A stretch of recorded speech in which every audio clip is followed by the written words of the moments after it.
Well,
All right, well, my name is Ben Morgan. I'm the vice chair of the Mississippi Charter School Authorizer Board, but this is the first time for me to sit here and chair this meeting because Marcy Scoggins, our chair, is out. This is a regularly scheduled meeting of our Authorizer Board. It's being held today on Monday, December the 9th, 2024 at 1 o'clock. The notice of this meeting, which included the date, time, place, and purpose of the meeting, and identified the virtual attendance options via Zoom or call-in, has been posted. And we're also making an audio recording of this meeting, and the minutes of this meeting are also being recorded. So I'm calling this meeting to order at 1:02 p.m. on this day. In order to establish a quorum, I'm going to take a roll call of our board members. So if you would, please state the location of your presence for this meeting as I go through our list. Jay Carney. Present via conference call.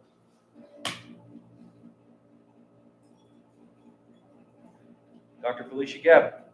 present in the boardroom.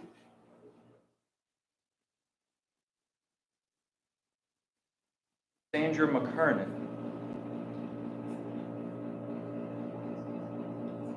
All right, we'll mark Sandra as absent. Ben Morgan, I'm here and present in the boardroom. Candace Robbins. All right. We'll mark Candace as absent. Marcy Scoggins. Absent as well. And then Jennifer Whittier. Present in the boardroom.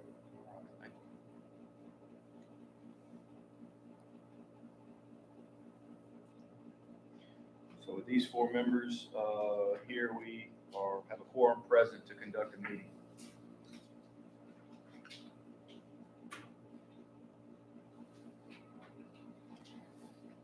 If you would stand with me, we'll have the Pledge of Allegiance followed by an invocation. Ms. Whittier will handle the Pledge of Allegiance, and then I will provide an invocation. Attention, salute, pledge. I pledge allegiance to the flag of the United States of America and to the republic for which it stands, one nation, under God, indivisible, with liberty and justice for all. Thank you. Please bow your heads. Lord, we thank you for this day. Thank you for the Christmas season. We thank you for the rain outside, Lord, and we thank you for the work that we have before us today. Be with us as we work together with each other, hear public comment, and do the different conversations that need to take place for the purpose of education here in Mississippi. We pray all this in your name. Amen. As is customary at the beginning of our meetings, we read the mission of the Mississippi Charter School Authorizer Board, which is to authorize high-quality charter schools, particularly schools designed to expand opportunities for underserved students. With that beginning, we'll now turn to the adoption of the agenda. And we will entertain a motion to make an amendment, a slight amendment, to add an action item to consider any changes to the conditions on Archway Charter Schools based on what is discussed here today. And for context, Archway had been invited to be at the meeting in November. They were unable, so they're here today. So for completeness, we'll entertain that motion to make that amendment. So moved, Jennifer Whittier. I'll second it, Felicia. A motion by Ms. Whittier, a second by Dr. Gavin. Any discussion? Yes, it will become item H.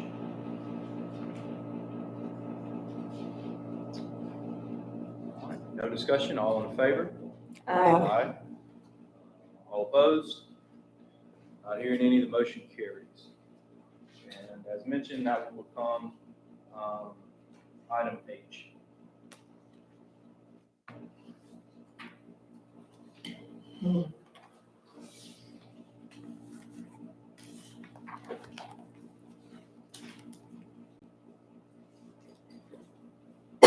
All right, the next item is to approve the minutes. We actually have two different minutes to consider.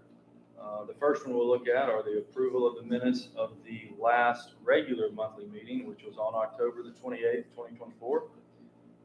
You all have received a copy of those minutes. So I will entertain a motion for approval of the October 28th, 2024 regular monthly meeting minutes. Please identify yourself. So This moved. is Jay Carney, so moved. Okay, Mr. Carney made the motion. Is there a second? Second. Here. Any discussion?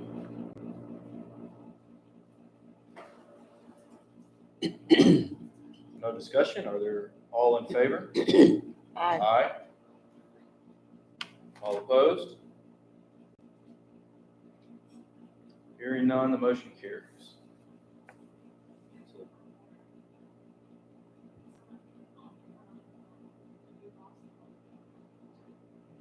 That was Mr. Carney. Sandra, are you with us now? They made the motion. Yeah, Jay made the motion. I heard it was something popping. Jay, you still there? Yeah, I'm still here. All right, good deal. We need your presence on the phone to maintain a quorum, so just stay with us if you can. Good deal. All right, the second set of minutes to consider. I'm just gonna cut it on mute time to time. No Thank, problem. thank you. The second set of minutes to consider is from the special call meeting on November the 20th, 2024. You received a copy of those minutes as well. So I'll entertain a motion to approve those minutes. Motion to approve, Felicia Gavin. Gavin, do I have a second? Second, Jennifer Whittier. Ms. Whittier? Any discussion? None, then we'll take a vote. All in favor? Aye. Aye. Aye. Aye. All opposed? Hearing none, the motion carries. All right, so that takes us through the minutes. Now that brings us to the chair report. I'm the chair for purposes of this meeting. I would just say we do have a lot to consider today, so let's just everyone, if we can, public and members, will be as judicious as possible with our time to get through all the things we need to do. As a matter of personal privilege, I will tell you my son's playing in a basketball game tonight at 6 o'clock. He plays for the West Jones Middle School 8th grade team, so go Mustangs. But they have a hardcore battle against Northeast Jones Tigers tonight, and I would like to catch that game at 6 o'clock. So, again, we will do all that we need to today, but that would be my hope to make that basketball game. All right. Do we have a report from the executive director? Just a brief report. First of all, welcome to all of our guests. It's good to see you all here today. So thank you for being here and for your support of the authorizer. Always, board members, in your backup materials, you'll always find a copy of the most recent newsletter. This being the November, and December's has gone out, so that'll be in your next board meeting packet. And then a general reminder to board members here and on the phone, if you have not completed your statement of economic interest for this year, please just be reminded that you have to do that annually. And then finally, we received, and I think all of you received as well, a letter from Angela Bass, Dr. Bass, and the rest of our school leaders, just in response to our October 1 public forum that we had, where they were charged to go forth and act in concert as an association, since we don't really have an association now. So they decided to work together to come up with and craft priorities for the schools and for themselves, and how we might work together in absence of that association. So picking up another part of the work, and we appreciate them for doing that. So, and you all should have copies of that letter in your, not in your backup, but in your emails. So if you don't, let me know and I'll be happy to get it to you. So, and that is it for my report. Thank you so much. Any questions for Dr. Cramacharia?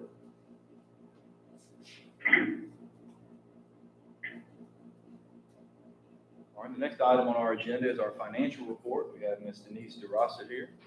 Yes, I'm going to be brief. And I think thanks.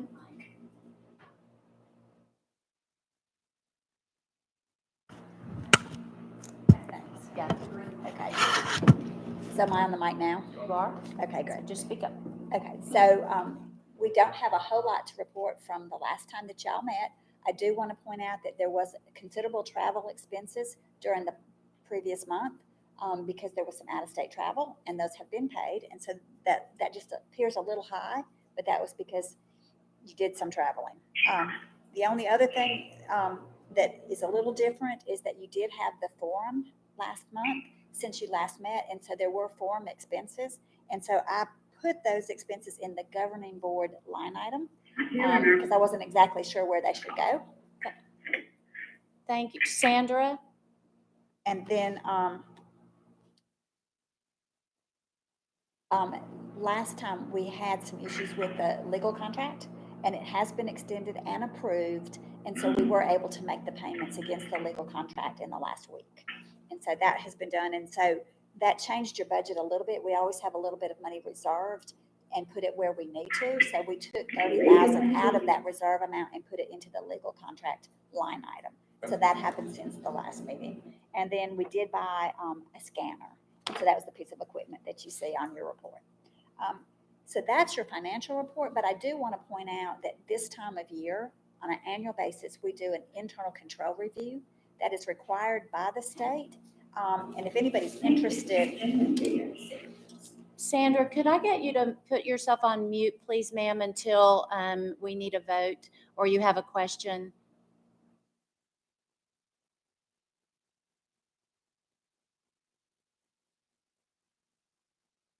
I'm sorry, Denise. it's okay. So I did want to let you know that the Department of Finance and Administration puts out 15 different questionnaires that how we use these to assess your internal control. Some of the questionnaires only have like 5 questions on them. Some of them are 5 pages or 12 pages long. And so we have gone through the entire questionnaires and have that ready. If anybody would like to see the responses on those questions, I'll be glad to make copies. I'm in the process now of writing a report of our findings of what they are. And I just wanted to point out just a couple of little things. In internal control, it's not just an assessment of your finances, but it also looks at a lot of different things. It reviews the control environment. It does a risk assessment. It looks at the organizational structure. It looks at the commitment of the board and IT policies and security, information and communication, and if there's any fraud going on. And then the financial things that it looks at are your revenues, all your receipts, your cash, your travel, and your expenditures. And so we have completed that review, and there's just a few things I want you to know that we only look at the last year. And so in FY '24, there was a lot of changes legislatively. There were a lot of changes in how the funding comes in. You became a standalone agency in FY '24. So that made some changes on how the security and things had to happen, but really it didn't change your processes. This board takes a very active role in the fact that I'm here at every meeting to give you a report shows that you do have the control. The control by the agency is very detailed. Nothing gets paid without it first going to your executive director and her review. And when there's grants, it is a double review in-house before it even gets to me, and I do another review. So your controls are in very good shape. There was a security audit done last year on your IT, and you entered into a contract externally to review all of your information. One of the things we do as part of this review is we go out to the ethics site and look to see if each of the board members has done that statement of economic interest. So I was glad it was in your executive director's report, because we did notice a couple people who had not filed in the 23 year. So make sure that you take care of that, and we can report on that. And if y'all have any questions on the internal controls. Questions for Mr. Russell? Thank you for that report. Before we go any further, I want to see if Sandra has joined us. Sandra, can you hear us? I'm here. Okay, great. Yes, I'm here. I did not hear a lot of that report that she just gave, but I'm here. All right. Well, I'm going to mark you as present, and you are on the conference call. Is that right? That's correct. All right. You and Jay chime in at any time, and we will accommodate you as best we can if you can't hear. And make sure we have the mics as best we can positioned for all the speakers. The next item is committee reports. Do we have any committee reports? No committee reports is my understanding. So we'll move to the next item, which is public comment. Are there anyone here for public comment? Request for public comment? We do have a request. I see a hand. Okay. My name is Stephen Fritz. I'm on the council for Clarksville Collegiate. I don't know whether a public comment is required to address the action item that is listed for Clarksville Collegiate. We submitted a request to Ms. Tisdale this morning and received confirmation back that it was received. But to the extent that a public comment is required to address the board regarding that action item, I would respectfully request the opportunity to address the board. It might make sense to structure that in a way that coincides with this discussion. Okay. Yeah. Well, if there's no objection, I think that's what we'll do. We'll put you, give you an opportunity to address the board before we take up the action item involving Clarksdale Collegiate. If that works for you. Madam D. Okay. My understanding as well is that Ms. Johnson, the executive director, is on agreement. My latest update from her was that she would be here. Like the opportunity to. All right, we'll circle back to you when we get to item D under the new business. That'd be great. Any other public comment? I don't think we had any particular notice. So the next item is the discussion item for Archway. Who's here on behalf of Archway? All right, can you please state your names? Yes, Dave Herndon. Right, Dr. Herndon. Okay, good to see you. Thanks, Matthew. Matthew, okay, all right, very good, good to see you. In the same way that we handled Clarksdale Collegiate, we now have an action item for Archway on H under new business. So if it makes sense for you, we'd like to hear from you when we address that action item. Okay. All right, thank you.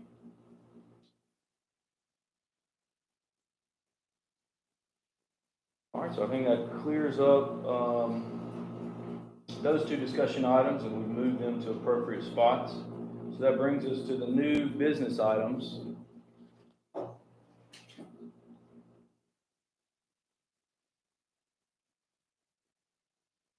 If you look under item A, under new business, we have an action in front of us involving a contract extension for capital resources. I believe that has been provided to the board ahead of time. My understanding is this is an extension of a contract that expires here in December. I'll entertain a motion to approve this item. So moved. This is Jay. Thank you, Mr. Carter. Is there a second? Second, Jennifer Whittier.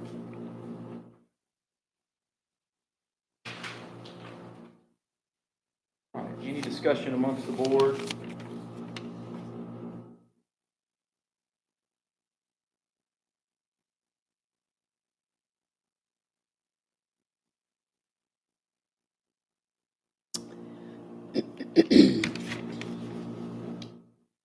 No discussion.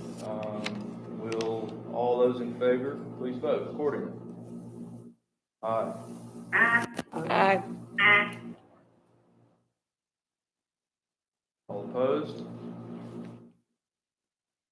Hearing none, the motion carries. Brings us to item B under new business items. Is to consider an approval for an amendment and extension for Schumacher Consulting. Again, an existing contract that expires in December is my understanding. I'll entertain a motion to approve this amendment and extension of this contract. So moved, Jennifer Whittier. Thank you, Ms. Whittier. Any second? A second, Felicia Gavin. Kevin? All right, any discussion on the Schumacher contract?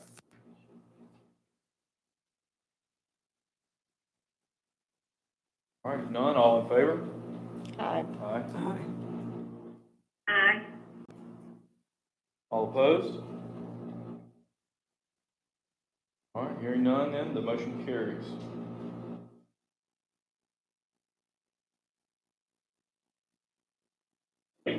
All right. Item C under new business involves considering approval of a hearing officers list. There are 3 different individuals listed on that list. This is a generic list. It's not connected to a specific hearing, just so everyone understands. So I'll entertain a motion to approve this item, the list of hearing officers.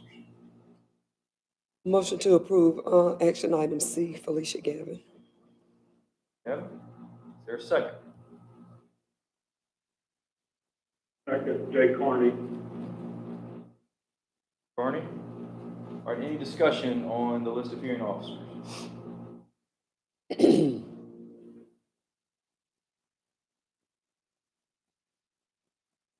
No discussion? We'll take a vote. All those in favor? Aye. Aye. Aye. All those opposed? Hearing none, the motion carries as it relates to the list of hearing officers.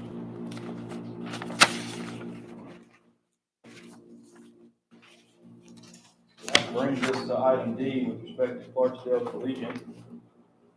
Mr. Fritz, is your client here? Yes, sir. Okay. Would y'all like to proceed now? We'll hear a comment from Mr. Fritz and his client, and then consider where to go next after that.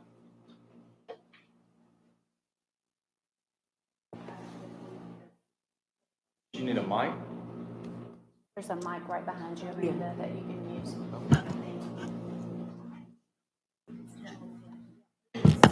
Yeah, you want to sit. That'll work.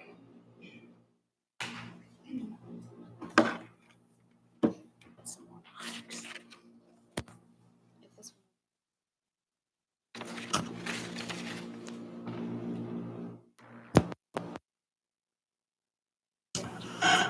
Okay, perfect, thank you. Good afternoon, everybody. My name is Amanda Johnson, the Executive Director of Clarksdale Collegiate.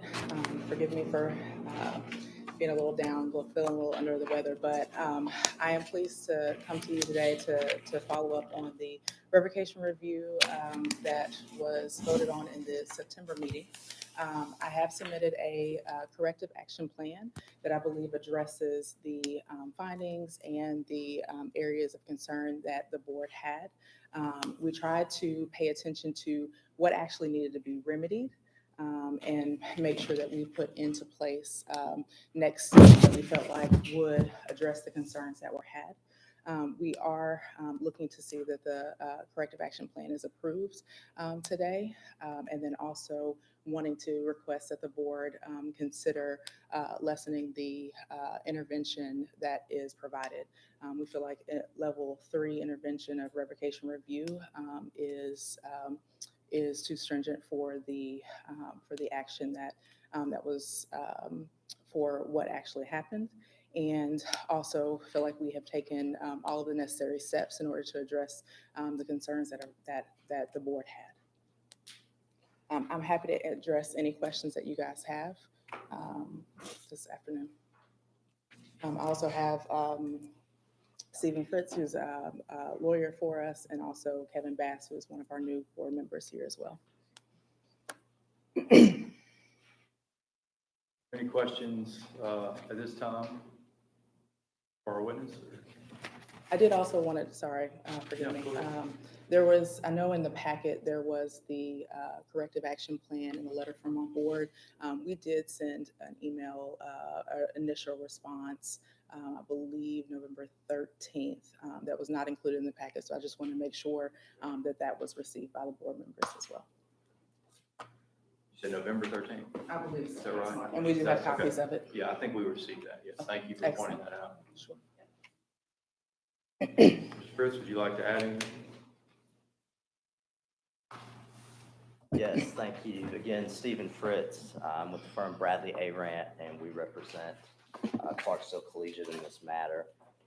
My understanding is that Clarksdale's Collegiate Action Plan, or Corrective Action Plan, which I'll refer to the CAP, was added to the board agenda in the past few days. My colleague, Michael Bentley, found out about it over the weekend by checking the board's website. Mr. Bentley primarily represents Clarksdale. I'm his associate. He is in Charlotte, North Carolina on business today. I understand the board may have some concerns regarding two issues in the corrective action plan. The first is the statement of assurance / annual attestation. My understanding is that this has been submitted electronically to the board. Ms. Johnson can speak further to that. It's my understanding that if that needs to be formally added to the corrective action plan, certainly we're amenable to doing that. The second issue regards the proposed termination from the board. The proposed termination was not addressed in the proposed CAP submitted because, as the November 13th letter discusses at pages 4 through 5, Clarksdale Collegiate respectfully submits that the termination is not required by the statute, it's not authorized by the statute, and that there are other prudential reasons for not engaging in a termination in this premises. If the board has further questions about that, I'm happy to address those points. I'm cognizant of the timing concern, and those points are laid out fully in the letter at pages 4 through 5. So we would request that the board consider those in regard to that issue.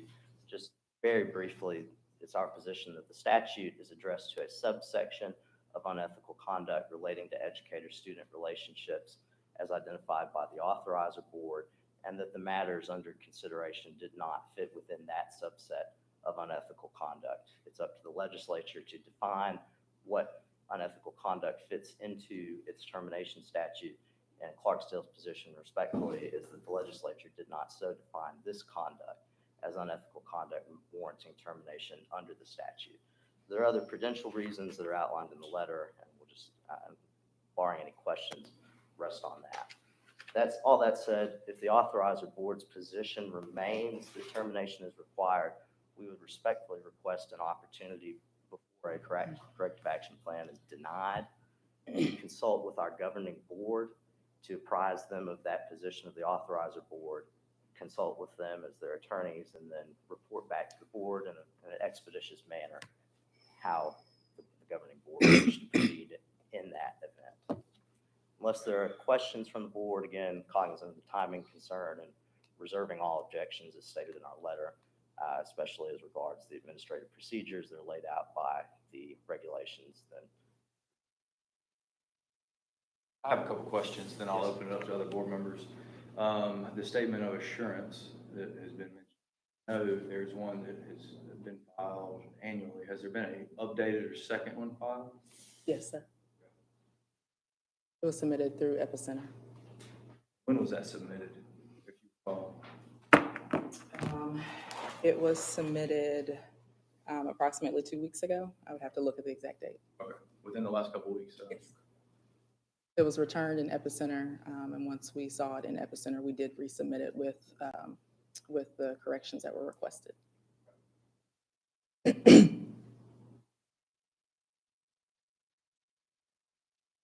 Then to make sure I understand the request with respect to the termination, I understand your position that it is not required under the statute. I understand.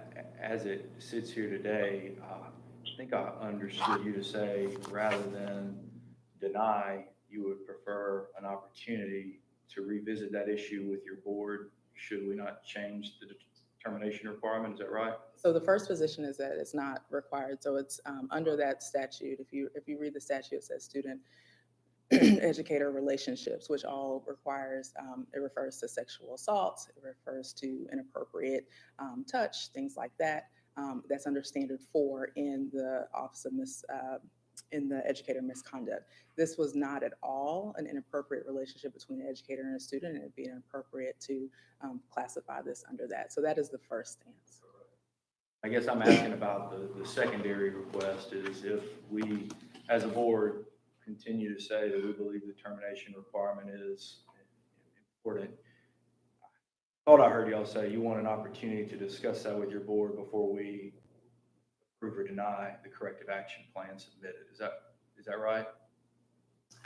That is what legal counsel mentioned. I will just say that I think if the first conversation in the letter that we initially sent was that it was inappropriate to classify it under that. And so that would not be an overreach of the board to require termination. And if the board's position is that it maintains its interpretation of that statute, then yes, we would request the opportunity to consult with the board, the governing board, if this board were to consider that a reason to deny. All right, those were the couple of questions I had. Do any other board members have any questions for either of these individuals?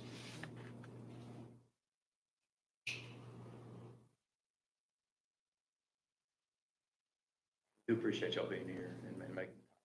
Thank you very much. Yes, sir. Thank you. Thank you.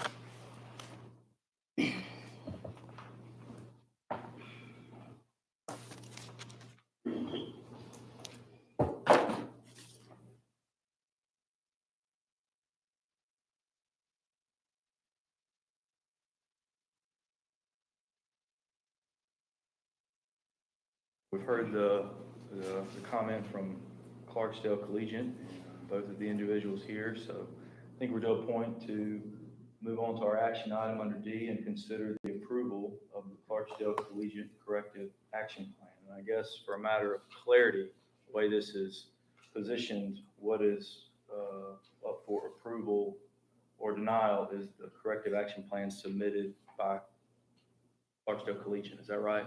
Okay. So just so everybody knows, that's what is in front of the board now. So I'd entertain a motion relevant to that request.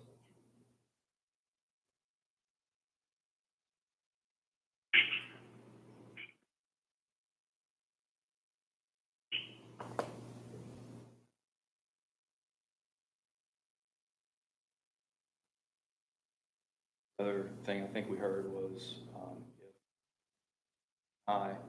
sounds like there's a request to potentially table that so that they could consider additional items with their board would be, I guess, a third option based on the request from Clarksdale Collegiate today.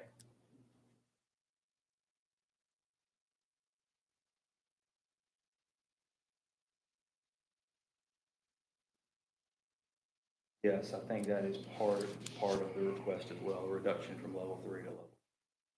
Couple moving parts to this.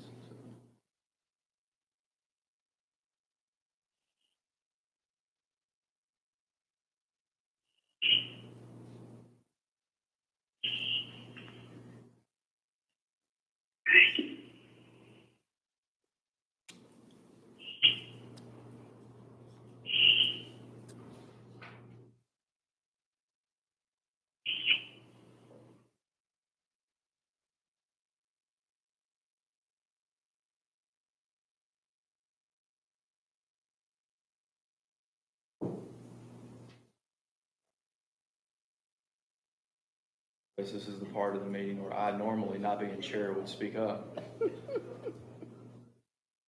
Do I have an option to make a motion sitting here as a chair? No? Okay.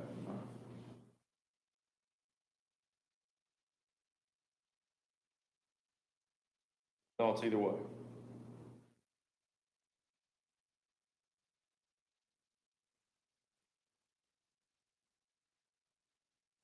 Question, that's right.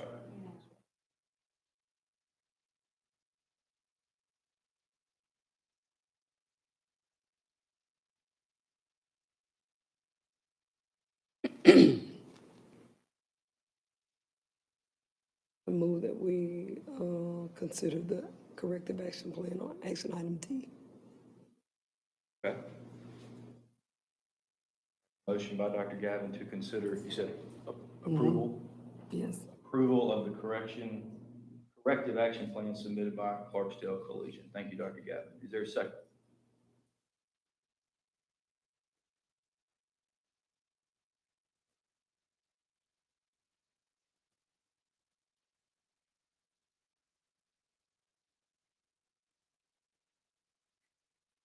I second it. All right, thank you, Mr. Carney.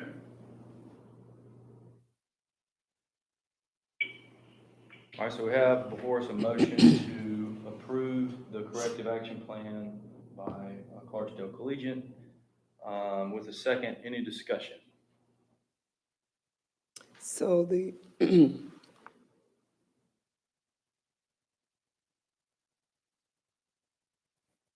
just so I'm clear on what we would actually be approving, the corrective plan as is presented here. And a no vote would mean Table it. table it. Okay.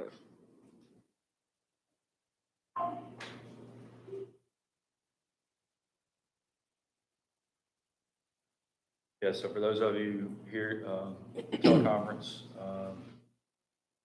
Sandra and Jay, the discussion was the impact of an approval vote or a no vote, the no vote meaning to table it, approval being, of course, to approve what they have submitted. I fairly summarized that? Okay. Just wanted y'all to make sure you heard that. Any other discussion? Sure. Any other discussion?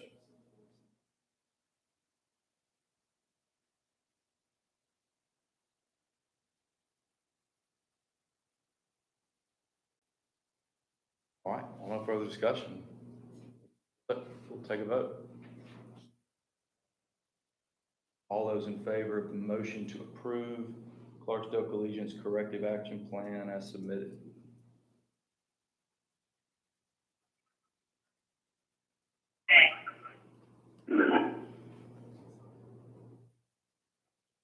Sandra, was that you? What did you say? I didn't say, mine's just going in and out. Okay, very good. So we don't have a vote there. All right. All opposed to the motion? Nay. Jay and Sandra? That's, Vote Are you hearing me? I'm confused. is that to table it? to table it, yes. The motion was to approve, so if we're not approving, we're saying nay. We're not approving it. I said table, I don't know who's hearing me. Gotcha. We know we got you there. Okay. My phone is going in and out. Thank you. No problem. So the motion fails at this time, which will mean it'd be tabled to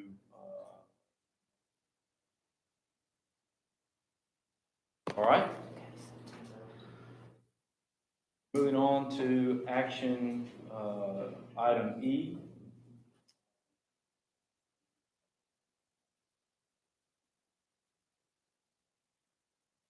Been here, but we had 3 nays. Yes, I agree. I agree to safety. Okay, so that's 4, yeah. Just want to make sure. Yep. Okay. Good deal. Thank you, Jay, for that clarity. All right, action item E is to consider the approval of the revised charter contract, which has been submitted to the board. My understanding, if you looked at it, this is a form contract, and there was a summary of some of the changes. Dr. Carmacharo, would you like to say anything about that? Other than Dylan and Amy and I have all had our fingerprints on it, maybe Mr. Carden as well. I wouldn't speak for him, but for sure. Stealthily, stealth fingerprint.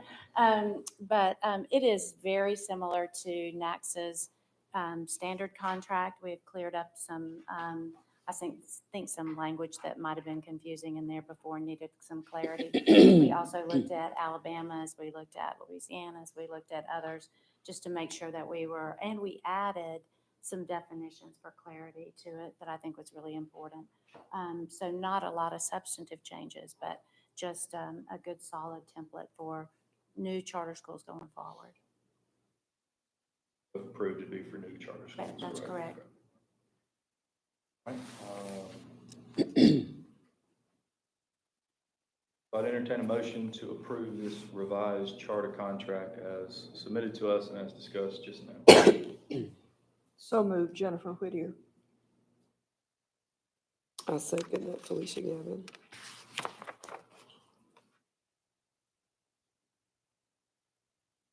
All right, any discussion?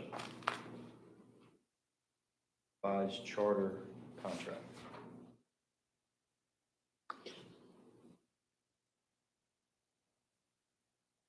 None? All those in favor of the revised charter contract? Aye. Aye.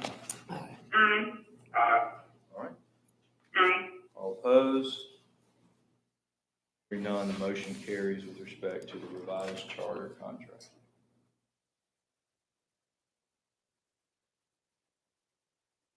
Action item F is to consider approval of a contract amendment request for LaFleur Legacy. For clarity, it's to decrease enrollment from 200 to 215, I believe the specific numbers. So I'd entertain a motion to approve this request from LaFleur Legacy to decrease.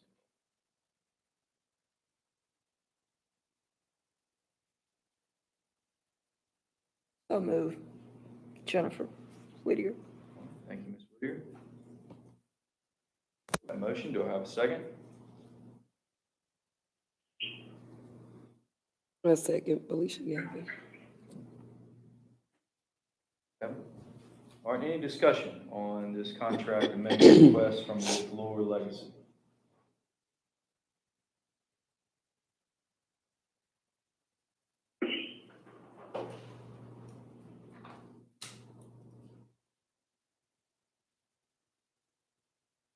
All right, no discussion. We'll move to a vote. All in favor of approving this motion for the contract amendment requested by LaFleur Legacy? Aye. Aye. Aye. Aye. Aye. And all opposed? Hearing none, the motion carries.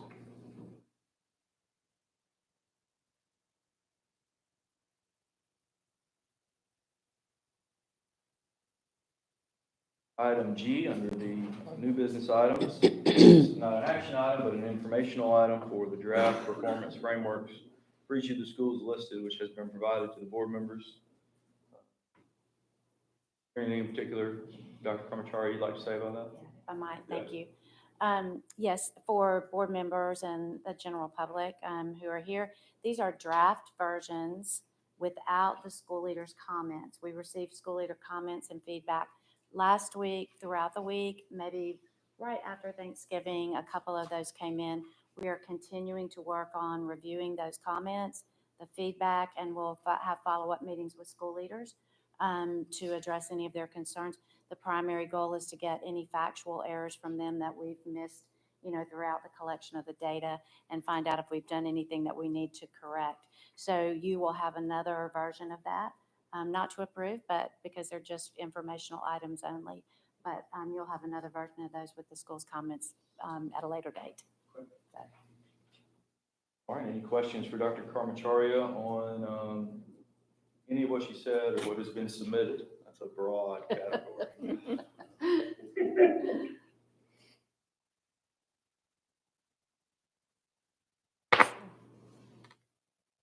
All right. We'll look forward to receiving those updated reports at a later date. Thank you for that. Yes, sir. All right, so that moves us to item H, which is the new item we added today. And that involves Archway Charter Schools and potential consideration of any modification that Archway would request. We had Matthew, right? Yes, sir. And Dr. Herdman. Okay. At this time, we'd love to hear from one or both of you, whichever way you'd like to split it up.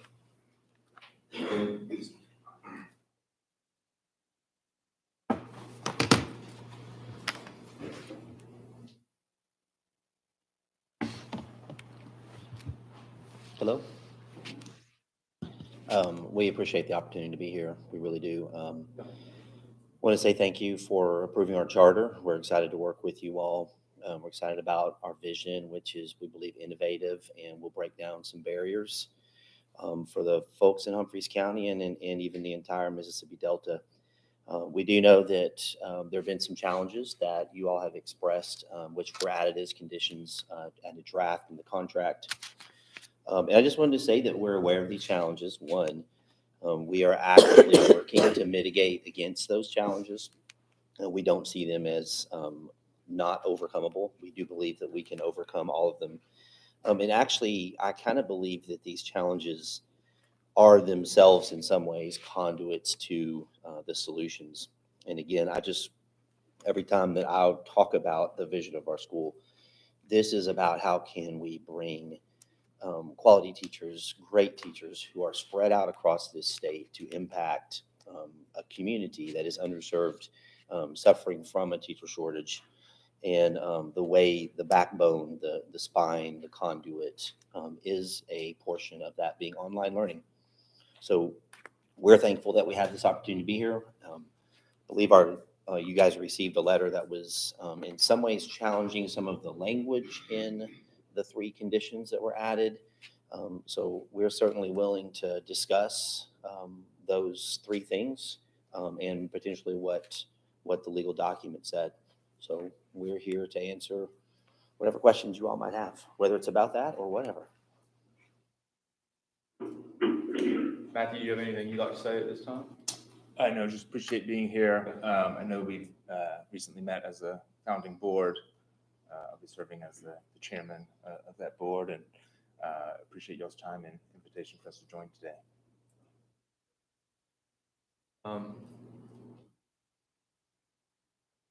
Any questions in particular? I've got a few, but does the board have any questions for these 2 individuals?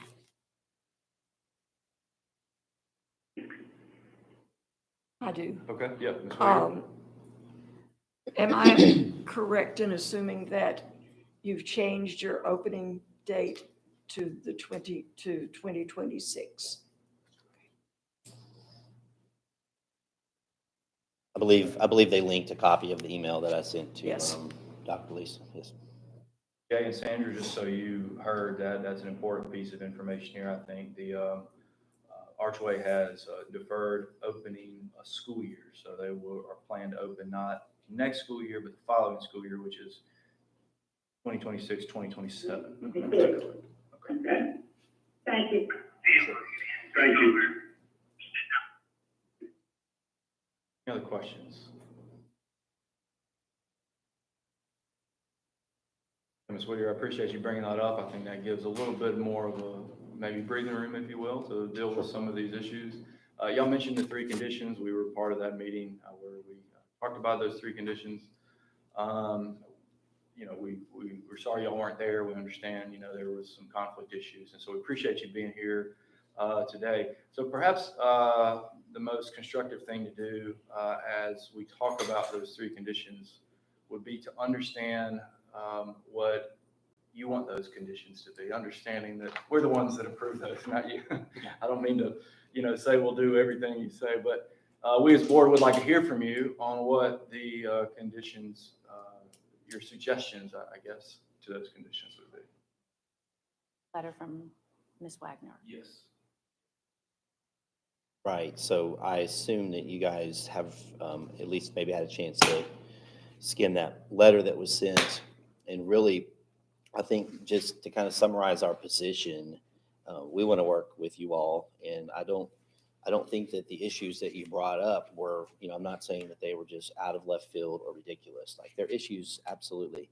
I think really the idea is we want to make sure that the actual conditions in the contract are fair and reasonable for us to be able to do. And some of that's just kind of language. So we didn't propose actual language. I think the intent of the letter was for you all to just kind of consider, maybe some of the implications of the way it is written. I do believe, obviously, the third one was finance.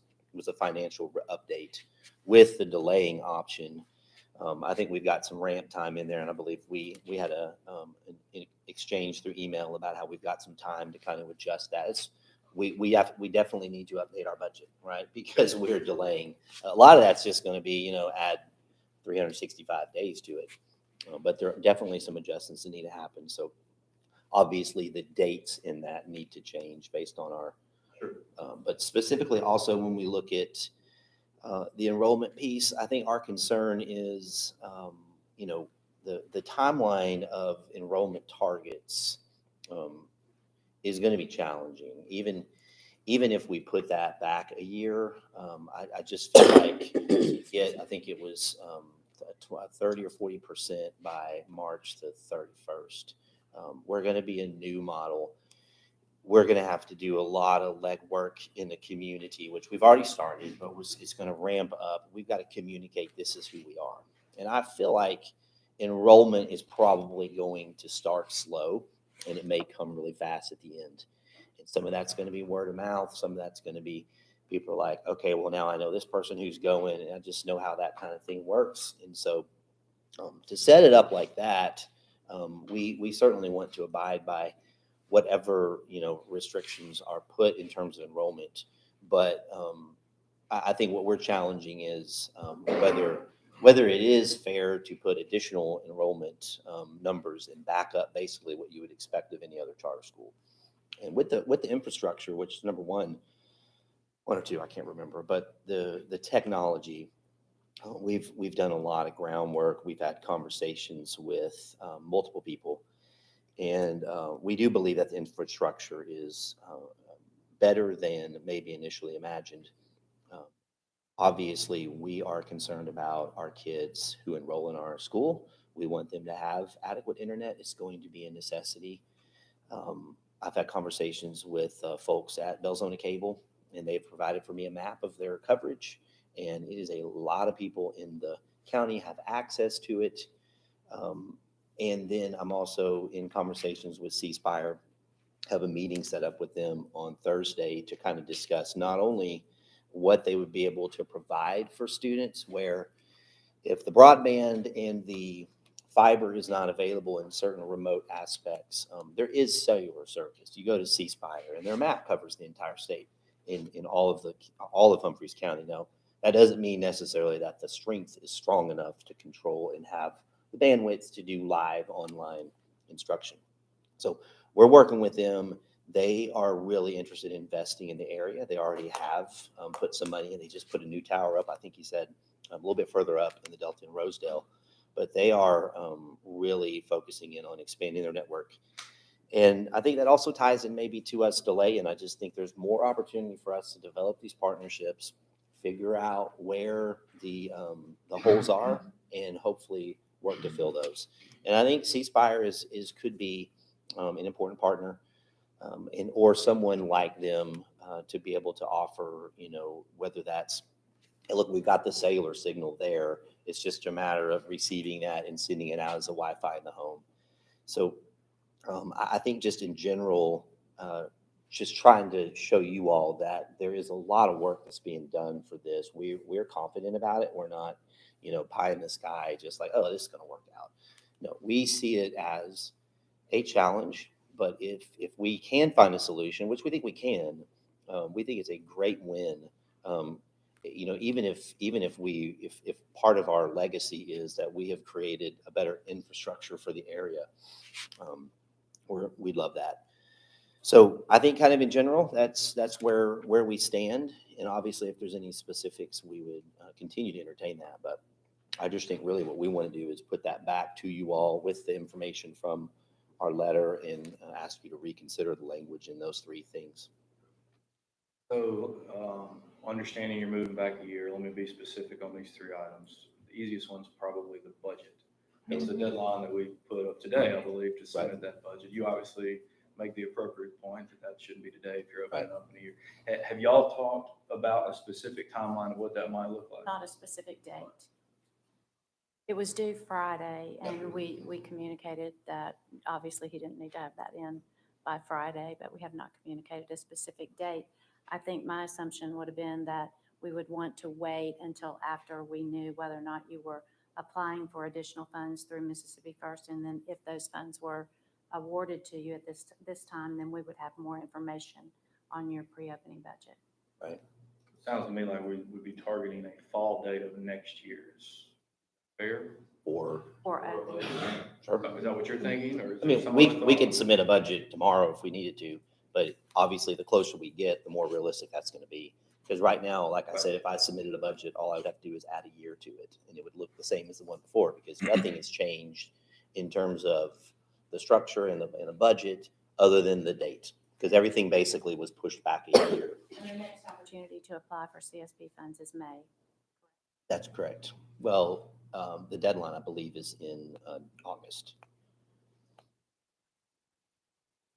There's another grant that we've applied for through the Charter School Growth Fund. I don't know if that's the one you may be talking about. About those CSP funds. Yeah. Well, and we're confident that we're going to get that grant next year.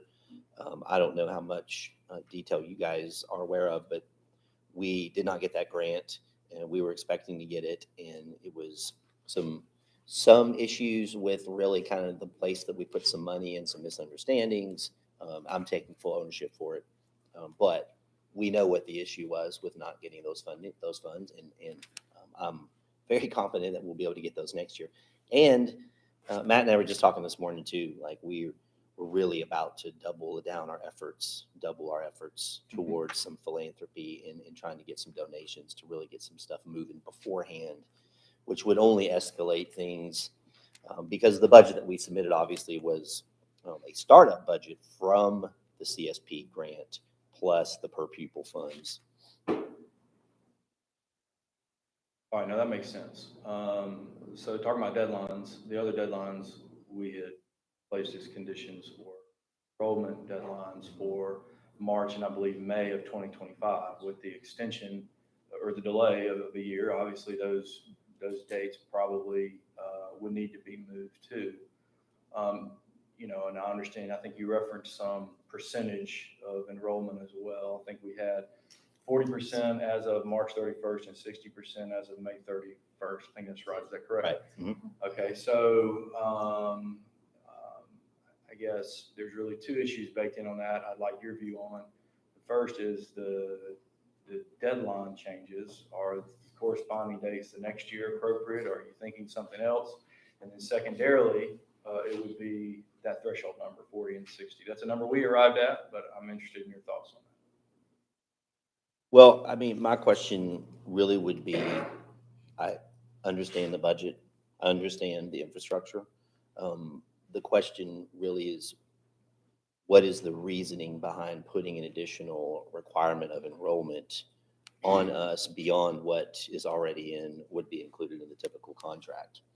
And so, yeah, I think our point is we certainly have to move those 2025s back a year, but we're also concerned, and you can see the language much better spoken than I can say it, but basically, we're also concerned about the percentages and the dates within that. I mean, obviously, if we don't have 40% enrollment by July 31st, we're going to be in a situation too. So it's not that we just want to get rid of that. It's just that we don't want to box ourselves into something that might not be reasonable in terms of the way that the enrollment might take place, especially with our model. I mean, I would almost kind of say, hey, look, it's going to be harder for us to communicate who we are, what we are. It's going to take time.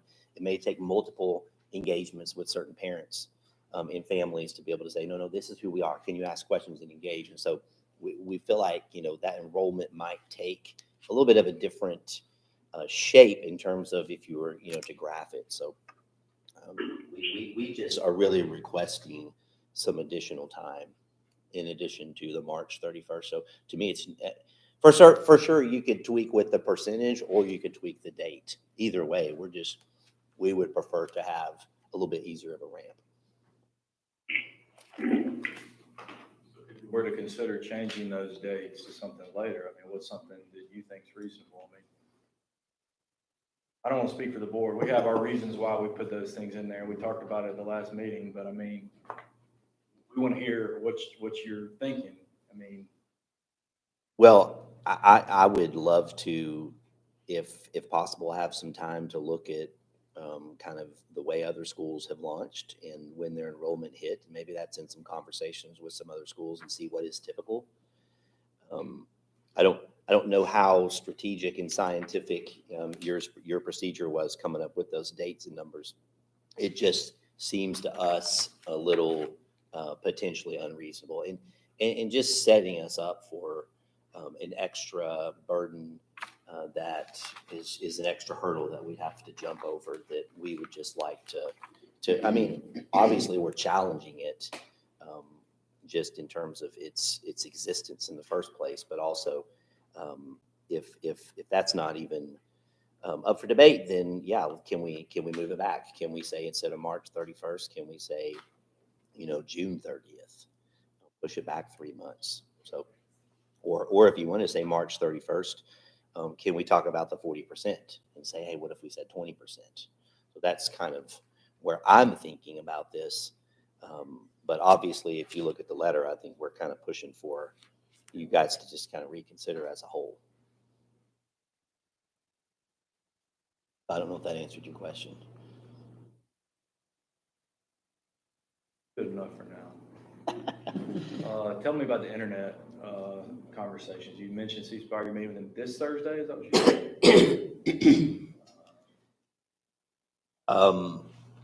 So you mentioned two main ways to get internet, the Belzoni Cable Company, and then are those the two things you're looking at primarily? We have put out some feelers to satellite, but haven't really had a lot of success. So I mentioned those two because I've literally talked to them and are in ongoing conversations. But yes, Belzoni Cable, they are laying broadband is really all throughout their main roads. They've got some pockets, of course, where some people are kind of out in Humphreys County, but they've laid that and they're upgrading to fiber. They've got contracts to expand in different areas. They've actually gone beyond Humphreys County into some other communities. So they're really working the contracts and stuff like that. And Stephen Donovan is the owner that I've spoken with.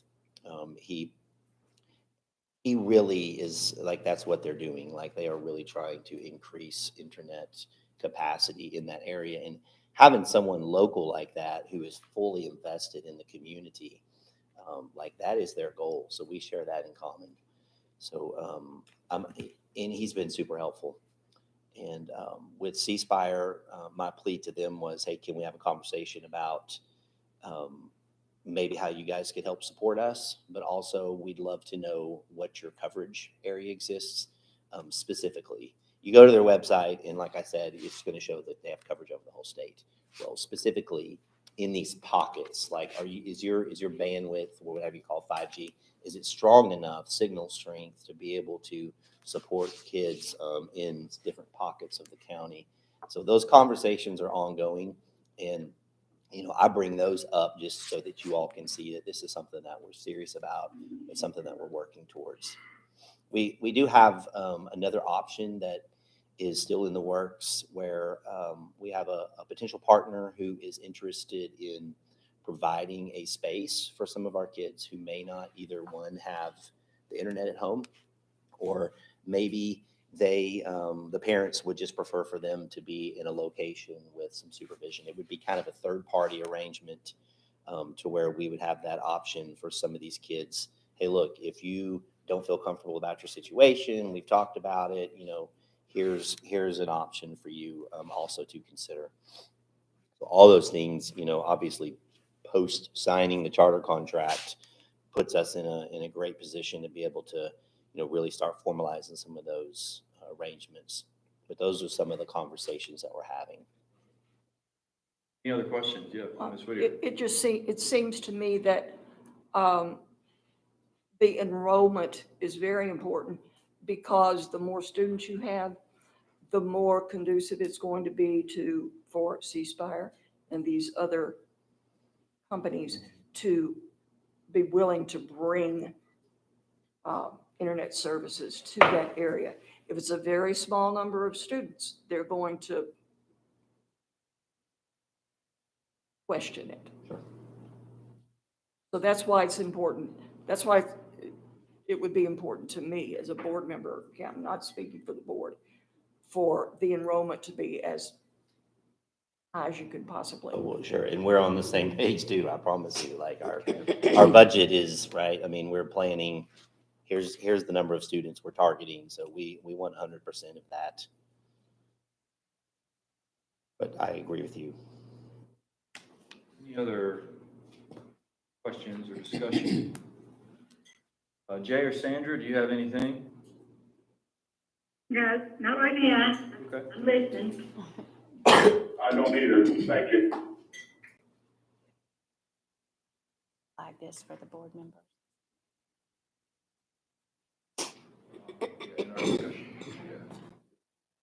Just for board members, for context, one of the reasons, and for you guys as well, one of the reasons that enrollment is super important to us is that and this is according to NACS's research, in 2/3 of all the cases for first-year closures of schools, low enrollment is cited as the number one issue. And so enrollment not only impacts everything, right? Sure. It impacts not only your financials, but everything. And so we have a duty and obligation to pay close attention to the enrollment targets, not only for your pre-opening period and before you start serving children, but after that, because that impacts your financials based on your state funding and local funding, IDEA, Title I, those kinds of things. So board members also need to be aware that in NACS's new Ready to Open playbook, the number that they cite is 100%. We didn't put 100% enrollment as our target, but we did consider the numbers that our schools have done typically, historically, through their first year. And I think the lowest we ever had was a 40%, outside of the one anomaly that we had that was less than 1%, but was right at 40% for their first year. And some were much closer to 100% enrollment for their first year of operation. We have that data available, should anybody want to see that. But enrollment is a number one issue that the board should consider and continue to consider.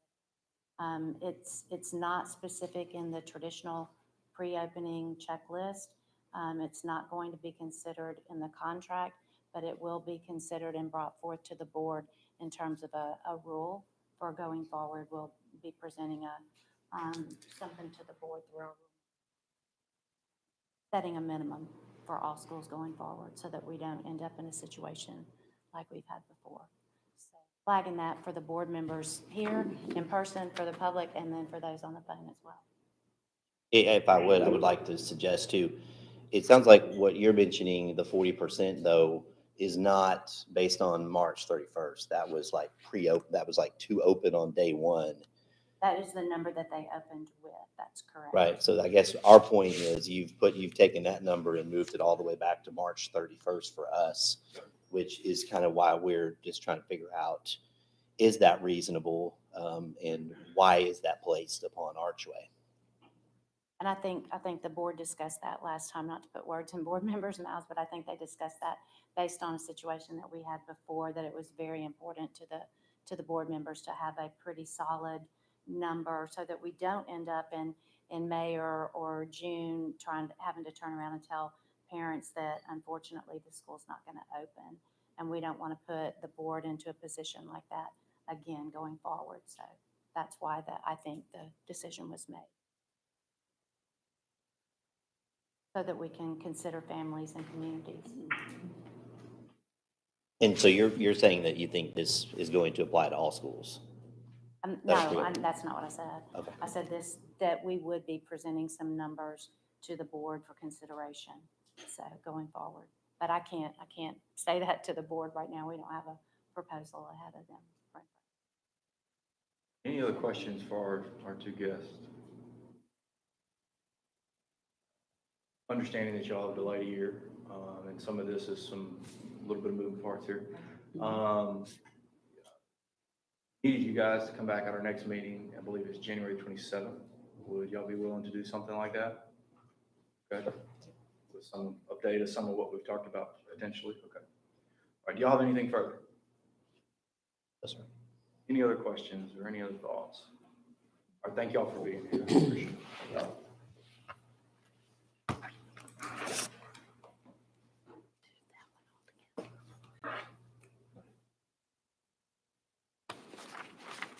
All right, we appreciate the comments from Archway. Now we have in front of us item H, which is an action item to consider any action based on what we've heard from Archway. So I'll probably leave it like that. Y'all. Any motion for any action of any sort towards Archway? This time. Motion here in the boardroom. Motion from the telephone land.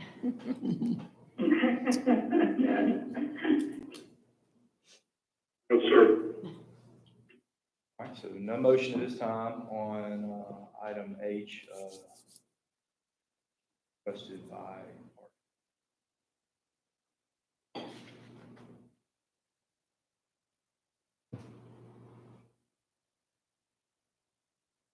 All right, so that brings us to the end of the new business items. On the number 11 brings us to executive session under number 12, excuse me. This time, is there a motion to go into closed session to determine the need for an executive session? I move that the board go into closed session for the determination of the need to go into executive session. Here? There's a second. Second, Alicia. Gavin, thank you. All right, any discussion? All right, and take a vote. All those in favor of the motion to go into closed session to determine the need for executive session? Aye. Aye. Aye. Aye. All opposed? All right, hearing none, the motion carries, and the board will now go into closed session to determine the need for an executive session.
mics. We've dwindled down. I think we had 12 watching to begin with. Okay. All right, we appreciate everybody coming back in. The board has voted to come out of executive session. While in executive session, upon motion by Dr. Gavin and seconded by Ms. Whittier, the board unanimously voted to increase the annual salary of the executive director to $154,000 effective on December the 10th, 2024.